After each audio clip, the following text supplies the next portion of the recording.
17장에 있는 말씀입니다. 마태복음 17장 1절에서 3절까지 있는 말씀 보시겠습니다. 오늘 이 새벽에 하나님께서 저희들에게 주시는 말씀은 마태복음 17장 1절에서 3절까지 있는 말씀, 우리가 다 같이 한 목소리로 합독하시겠습니다. 1절에서 3절까지입니다. 시작. 엿새 후에 예수께서 베드로와 야고보와 그의 형제 요한을 데리시고 따로 높은 산에 올라가셨더니 그들 앞에 변형되사 그 얼굴이 해같이 빛나며 옷이 빛과 같이 휘어졌더라. 그때에 모세와 엘리야가 예수와 더불어 말하는 것에 그들에게 보이거늘. 아멘. 오늘 이 마태복음 17장은 예수님께서 영광스러운 모습으로 변형되신 그 모습을 오늘 이야기하고 있는 장면인 것이죠. 오늘 1절에 보면 이렇게 써 있습니다. 엿새 후에 예수께서 베드로와 야고보와 그의 형제 요한을 데리고 따로 높은 산에 올라가셨다라 라고 얘기하고 있어요. 예수님께서도 예수님의 모든 제자를 사랑하시지만, 예수님의 12제자 모두를 예수님께서는 사랑하시지만, 오늘 특별히 예수님은 베드로와 야고보와 형제 요한을 데리고 따로 높은 산에 올라가셨다라고 얘기하는 모습을 보면, 예수님께서는 모두를 사랑하시지만 특별히 마음을 가는 그런 사람들이, 제자들이 있음을 오늘 본문에서 이야기하고 있어요. 그리고 나서 베드로와 야고보와 요한을 따로 데리고 예수님께서는 아주 높은 산에 올라가셨더라라고 얘기하고 있습니다. 그리고 2절에 이렇게 써 있어요. 그들 앞에서 변형되사 그 얼굴이 해같이 빛나며 옷이 빛과 같이 휘어졌더라. 오늘 예수님께서는 이 본문을 통해서 지금까지 예수님의 제자들이 한 번도 경험하지 못한 예수님의 얼굴을 보고 있는 거예요. 한 번도 경험하지 못한 예수님의 얼굴. 그러면 예수님의 얼굴이 몇 가지가 되는 거냐? 아니에요. 변형 대신 한 번도 경험하지 못한 그 얼굴이 해가 같이 빛나고, 또 그 입고 있던 옷이 휘어져서 아주 빛나고 휘어진 그 예수님, 변형되신 예수님의 얼굴을 보고 예수님의 제자들 베드로와 야고보와 요한은 충격을 받는 거예요. 베드로와 야고보는, 예수님의 제자들은, 야고보와 요한은 지금까지 예수님의 어떤 모습을 보았습니까?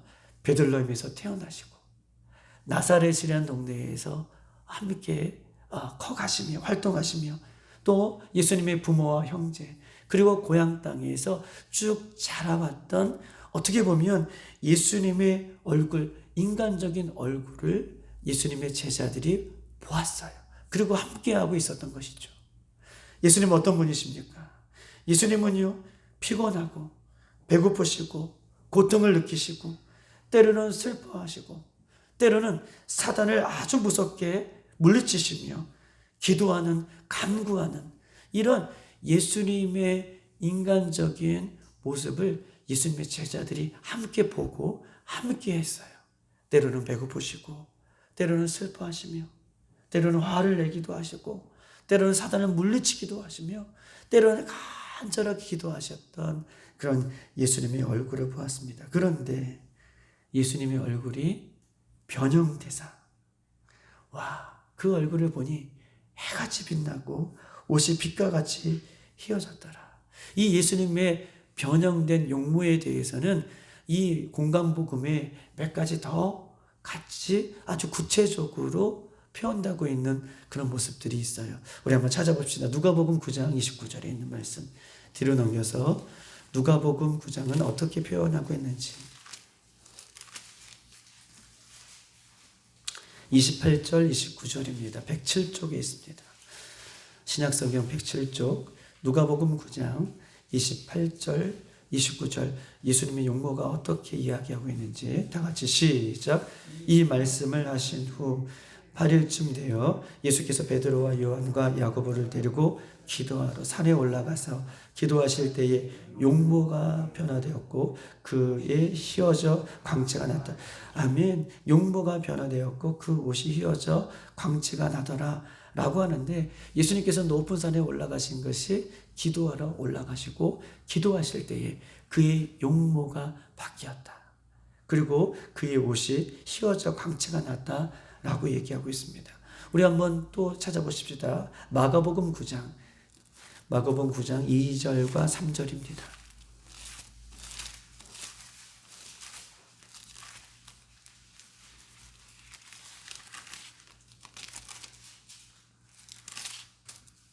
(2절과 3절) 다 같이 시작. 엿새 후에 예수께서 베드로와 야고보와 요한을 데리시고 따로 높은 산에 올라가셨더니 그들 앞에서 변형되사 그 옷이 광채가 나며 세상에서 빨래하는 자가 그렇게 희게 할 수 없을 만큼 매우 휘어졌더라. 아멘. 예수님의 용모가 변화됐어요. 용모만 변화된 것이 아니라 예수님 모습이 변화됐는데, 참 재미있는 표현은 세상에서 빨래하는 자가 그렇게 희귀할 수 없을 만큼 휘어졌더라. 아멘. 제가 이 모습을 보면서 매주 토요일 날 이렇게 빨래를 하는 그 모습이 떠올랐어요. 어떤 표적제도, 어떤 세상에 빨래하는 사람도 이렇게 희게, 예수님의 그 옷이 얼마나 휘어졌는지 그렇게 희귀할 수 없을 정도로 예수님의 그 모습이 변형되고 그 모습이, 옷을 입고 계셨던 옷이 그렇게 휘어졌더라, 광채가 나타라 라고 이런 표현들이 있습니다. 근데 중요한 표현이 하나 있어요. 여러분, 변형되사 이렇게 표현하고 있잖아요. 변형됐다는 것은 어떤 것입니까?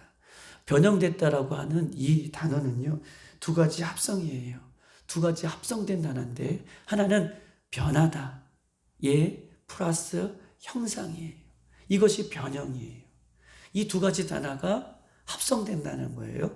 변형됐다는 것은 변하다 플러스 형상, 형상이 변하다, 형상이 변했다.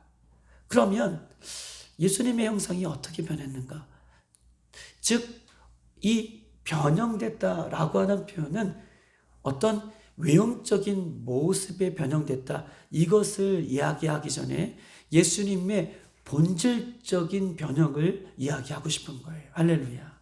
예수님의 모습이 변화됐다라고 하는 이야기보다는 예수님의 변형되사라고 하는 이 단어는 본질적인 변화를, 오늘 본문은 이 본문 통해서 예수님께서 하신 모습을, 예수님의 변형된 모습을 우리에게 보여주고 있는 것입니다. 예수님이 변형됐다라고 하는 것은 인간적인 몸을 입고 오셨던 예수님이 본질적인 형태로 변화됐다는 거예요. 예수님이 인간적인 몸을 입고 이 땅에 오셨는데 변형됐다는 것은 얼굴이 광채가 나고 해같이 빛나고 옷이 휘어졌다, 광채가 난다 라고 하는 이 변형은 본질적인 변형인데, 어떤 본질적인 변형을 이야기하고 있는 것인지 우리 한번 찾아보십시다. 빌립보서 2장에 있는 말씀 320쪽에 있습니다. 320쪽.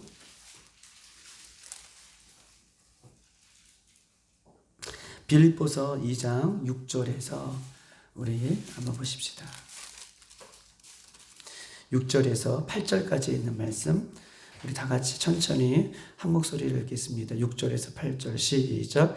그는 근본 하나님의 본체시나 하나님과 동등됨을 취할 것으로 여기지 아니하시고 오히려 자기를 비워 종의 형체를 가지사 사람들 같이 되셨고 사람의 모양으로 나타나사 자기를 낮추시고 죽기까지 복종하셨으니 곧 십자가의 죽음이심이라. 아멘. 예수님은 어떤 분이세요? 오늘 6절에 보면 그는 근본이에요. 하나님과 본체시나 하나님과 한 몸이셨어요. 그런데 하나님과 동등됨을 여기지 아니하시고 인간의 죄를 대속하기 위하여, 우리의 죄를 속죄하시기 위하여, 대속하시기 위하여 인간의 몸을 입고 오셨다. 하나님과 동등된 분이 본체로 하나님의 형상으로 예수님은 하나님이시지만 인간의 죄를 위해서 이 땅에 인간의 몸을 입고 오신 예수님이에요.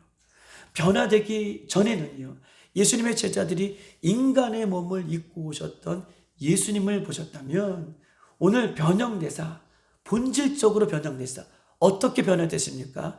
다시 예수님은 하나님의 영광으로, 하나님의 본체로, 하나님으로 변형된 그 모습을 예수님의 제자들이 보고 있는 거예요. 할렐루야. 지금까지는 인간의 몸을 입고 오셨던 예수님을 제자들이 보았다면 높은 산에 올라가서 예수님이 기도하실 때에 예수님이 변화됐는데 그 변형된 것은 외적인 변형이 아니라 본질적으로 하나님으로 변하신 거예요. 하나님의 영광이 드러나신 거예요. 본질적으로 변화된 그 예수님을 예수님의 제자들이 보고 있는 것임을 오늘 성경은 우리에게 이야기하고 있는 것이에요. 다시 본래의 모습으로 돌아가셨던 예수님. 인간적인 모습이 아니라 하나님으로부터 영광을 보이시고 하나님으로부터 영광을 나타나시는 예수님의 모습을 제자들이 지금 보고 있는 것입니다. 그러면서 제자들이 충격을 받았어요. 우리 한번 17장 3절을 우리 마지막으로 한번 보십시다. 3절 다 같이 시작. 그때에 모세와 엘리야가 예수와 더불어 말하는 것이 그들에게 보이거늘. 아멘. 그때에 모세와 엘리야가 예수와 더불어 말하는 것이 그들에게 보이거늘. 변형된, 본질적으로 변형된 예수님께서 지금 모세와 엘리야와 함께 이야기하는 것을 예수님의 제자들이 보았습니다. 여러분, 왜 특별히 모세와 엘리야가 예수님과 함께 이야기하는 것을 오늘 본문은 이렇게 표현하고 있을까요? 모세는요, 율법을 대표하는 사람이에요. 모세는 율법, 과거 구약을 대표하는 사람이에요. 엘리야는 무엇입니까? 엘리야는 선지자들, 예언자들, 선지자들, 예언자들을 대표하는 사람이 엘리야예요. 그러니까 모세와 율법, 모세와 엘리야가 예수님과 함께 지금 이야기를 나누고 있다라고 하는 것은 예수 그리스도를 믿고 죽었던 모든 사람들을 대표하는 이 두 사람이 예수님과 함께 이야기를 하고 있다라고 본문은 이렇게 이야기하고 있어요. 율법을 대표하는 모세가, 예언자, 선지자를 대표하는 엘리야가 예수님과 함께 지금 이야기하고 있다는 것은 뭐예요? 죽은 사람이, 이미 죽은 사람들이, 믿음을 가지고 죽은 사람들이 예수님과 함께 이야기하고 있다는 것은 지금 예수님과 함께 이야기하고 있는 그곳이 하나님 나라를 구현하고 보여주고 있는 거예요. 우리가 마치 영화를 보면 영화를 하기 전에 다음번 영화가 어떤 영화다라고 하는 뭐가 나오죠? 예고편이 나와요. 예고편이 나오면 반드시 본편이 등장하잖아요. 시간이 지나면 본편이 나오잖아요. 오늘 예수님께서 모세와 엘리야가 예수님과 함께 이렇게 이야기하는 모습을 제자들에게 보여준 것처럼 하나님 나라는 그런 것임을 아주 예표적으로, 예고적으로 보여주고 있는 모습이 오늘 본문의 장면이에요. 우리 모두도 예수님을 믿음으로 모세와 엘리야가 믿음의 선배들이 그렇게 예수님과 영원한 천국에서 하나님 나라에서 함께 하는 것처럼 우리도 그렇게 예수님과 함께 하실 줄 믿습니다. 이것을 예표적으로 예수님의 제자들에게 보이고 있는 것이죠. 마태복음 16장 28절 그 앞절인데요. 이렇게 써 있습니다. 17장 앞절이 28절로 끝났어요. 우리 한번 다 같이 한번 읽어볼까요? 시작. 진실로 너희에게 이르노니 여기 서 있는 사람 중에 죽기 전에 인자가 그 왕권을 가지고 오는 것을 볼 자들도 있느니라. 인자가 무슨 권한을 가지고 온다고 얘기해요? 왕권. 와, 왕의 권한이에요. 인자가 누구예요? 예수님이시죠. 예수님이 이 땅에 오실 때에는 왕권을 가지고 오신다고 얘기하는 거예요. 그때에 왕권을 가지고 오신 예수님을 죽지 않고 만나는 사람은 하늘나라에 올라갈 수 있음을, 하나님과 영원히 하는 나라에 살 수 있음을 28절에 이야기하고 있어요. 예수님은요, 왕권을 가지고 계신 분이에요. 아멘. 예수님은 왕이세요.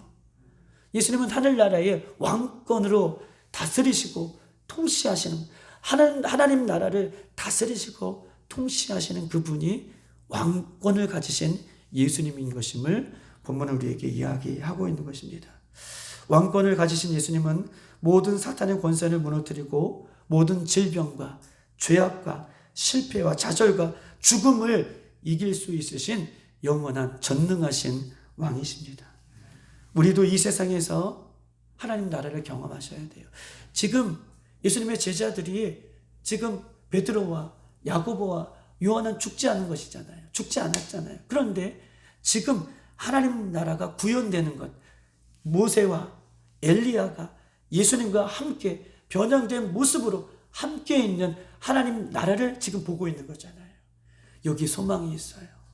우리도 이 땅에 살아가지만 예수님 변화된 모습으로 왕권을 가지신 그 예수님 앞에 우리도 그 나라에 함께 예수님과 살 것을, 우리는 비록 이 땅에 살지만 그것을 보고 그것을 바라고 그것을 기대하고 그것을 소망하며 살아갈 때에 이 땅에 수많은 어려움들과 수많은 신앙과 수많은 인생의 문제들이 아무것도 아니게 되는 그런 풀어지는 역사가 우리 가운데 있게 될 것이에요. 할렐루야. 왜냐하면 하나님 나라를 이 땅 가운데에도 소망하며 바라보며 살아가기 때문에 그렇다. 이러면 그렇습니다. 하나님 나라는 제가 전에도 말씀드렸듯이 하나님 나라는 두 가지 개념이 있어요. 하나님 나라는 우리가 장차 들어갈 그 영원한 하나님 나라가, 임하게 될 하나님 나라가 우리가 장차 목표로 세운 들어가야 할 그곳이 하나님 나라고, 오늘 본문의 말씀을 빗대어서 왕권을 가지고 왕이 다스리는 곳이 하나님 나라예요. 그것이 바실레이아라고 하는 그 원문의 뜻이 있어요. 바실레이아라고 하는 것은 왕권을 가지고 다스리고 통치하는 개념으로 하나님께서, 예수님께서 다스리시고 통치하는 그곳이 어떻게 하나님 나라예요. 왕이 임하는 곳이에요. 즉 다시 말해서 하나님이, 예수님이 우리와 함께 하심으로 나를 다스리시고 나를 통치하시는 곳이 하나님 나라가 되는 거예요. 왕이 함께 계시기 때문에 그렇다는 거예요. 여러분의 가정이 5월 달에도 예수님이 함께 계심으로 그곳이 하나님이 다스리시는 곳, 예수님의 왕권이 다스리시는 곳, 하나님 나라가 되길 소망합니다. 우리 교회가 예수님이 함께 계심으로, 왕권을 가지신 예수님이 함께 계심으로 이곳이 하나님 나라가 되기를 소망합니다. 우리의 심령에 예수님이 함께 계심으로 왕권으로 다스리셔서 우리 심령이 하나님 나라가 되기를 소망합니다. 여러분의 직장이 하나님께서 함께 계심으로, 예수님이 왕권으로 함께 계심으로 그 직장에 하나님 나라가 임하기를 주님의 이름으로 축복합니다. 초막이나 궁궐이나 내 주 예수는 모신 것이 그 어디냐 하나님 나라고 고백했던 것처럼 오늘 이 말씀을 기억하시고 오늘 예수님의 변형된 모습을 예수님의 제자들이 보고 충격을 받았지만 예수님 그런 분이에요. 우리가 믿고 있는 분은 원래 왕이세요. 원래 하나님의 모습이에요. 그 하나님됨을 오늘 이 새벽에도 우리가 만나고 돌아가는, 그래서 우리 마음 가운데 우리 심령 가운데 하나님 나라가 풀어지는 귀하고 놀라운 역사가 오늘 이 새벽에도 베드로와 야고보와 요한에게 임하였던 그런 은혜가 오늘 이 새벽에 우리 교회에게 임하게 되기를 주님의 이름으로 축복합니다. 기도할 것은 몇 가지가 있는데요. 첫 번째, 우리 태국에 있는 우리 임태호 선교사님을 위해서 기도해 주시고, 특별히 우리 북한 땅에서 중국 땅으로 탈북해서 중국 땅에서 물론 자유를 위해서 그들이 기다리고 있지만, 그러나 예수님, 그곳에서 예수님을 만나고 그곳에서 예수님을 더욱더 믿을 수 있는 믿음의 역사가 일어날 수 있도록 인도해 달라고 기도하시고, 5월 한 달도 우리 교회와 우리 사랑하는 성도들의 가정과 다음 세대 아이들과 모두가 예수님을 만나며 변형된 모습의 예수님의 영광이 드러났던 것처럼 우리 모두에게도 그런 영광을 맛볼 수 있는 이 5월이 한 달이 될 수 있도록 인도해 달라고 이 시간 주여 한번 부르고 여러분 가져 나온